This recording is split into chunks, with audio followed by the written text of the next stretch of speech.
I'm speaking with Ulf Ewaldsson. He's the CTO of Ericsson.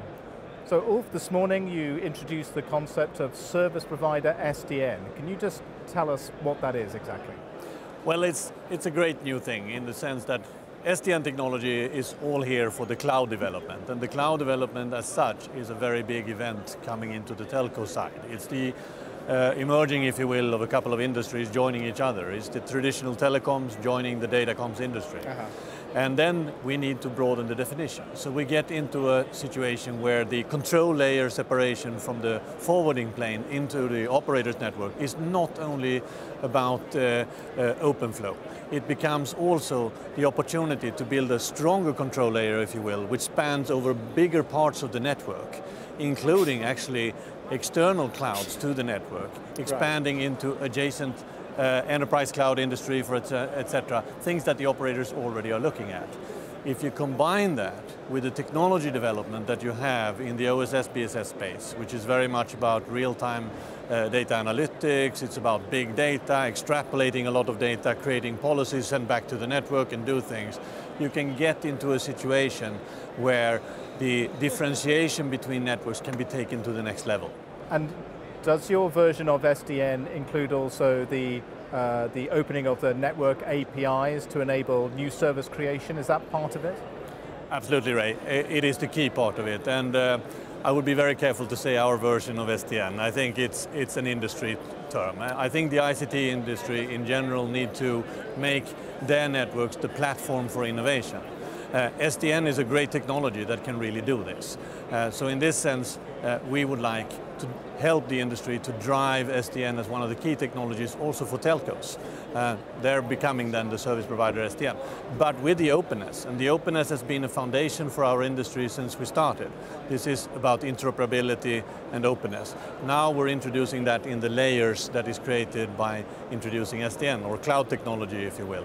So it is key to keep it open. It's key to see that the networks become the platform for innovation.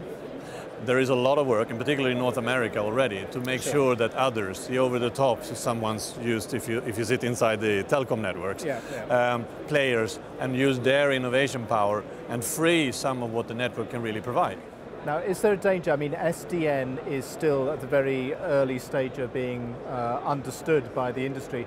Is there a danger that this might muddy the waters while people are still getting to grips with what SDN and open flow and protocols like that mean for the telco industry anyway? Yeah, I think so. It's a very good debate. All over the world, particularly in North America, there is a lot of discussions of the definitions of SDN and so on. I guess this is an approach to make the networks even more relevant to the SDN technology. On the enterprise data side, it's already an existing term in terms of that there are network deployments that are going on to a very big degree. Operators are aspiring enterprise offerings using SDN technology already today.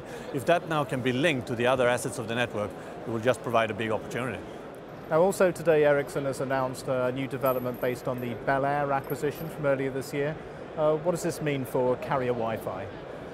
Carrier-grade Wi-Fi is very important. It's important for operators to be able to use, of course, their own frequencies that they have in the license arrangements that they reside on, but also to be able to use frequency spectrum that is in the unregulated space, which is really where Wi-Fi is.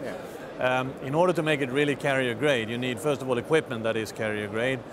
You need to have equipment that's very sensitive to interference. That's very much what this announcement is about today, to be able to use in stadiums and so forth. Right. We also intend, with the acquisition of Bel Air and our own play in Wi-Fi, where we are working both in the core network but also further out in the edge of the network and even into the details of the radio network, to make a Wi-Fi proposal that is caring for a real handover capability. In other words, no longer as the terminals are detecting Wi-Fi, they will hand over.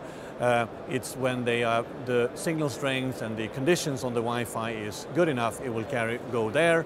When they are deteriorating and the macro layer or other 3GPP technologies are better, it will go back. But that requires a very heavy integration, and we're in the midst of doing that. And finally, Ulf, what would be your favorite movie of all time? Wow, my favorite movie of all time. Wow, what would that be? Something probably around the Matrix or something like that. I mean, right. it's a scary vision in itself by how the reality actually was a network. So I'm not sure that it really provides, but on the other hand, it gives also it shows us that it's a technology evolution that we're in now, with all the networks becoming the network society, that has to be carefully managed and taken care of. I also think that the technologies that we sit on now not only provides the opportunity to have everyone connected in scary ways, it also provides the biggest opportunity, for instance, for sustainable society and so forth. Excellent. Ulf, thank you very much. Thank you, Ray. Thank you for having me.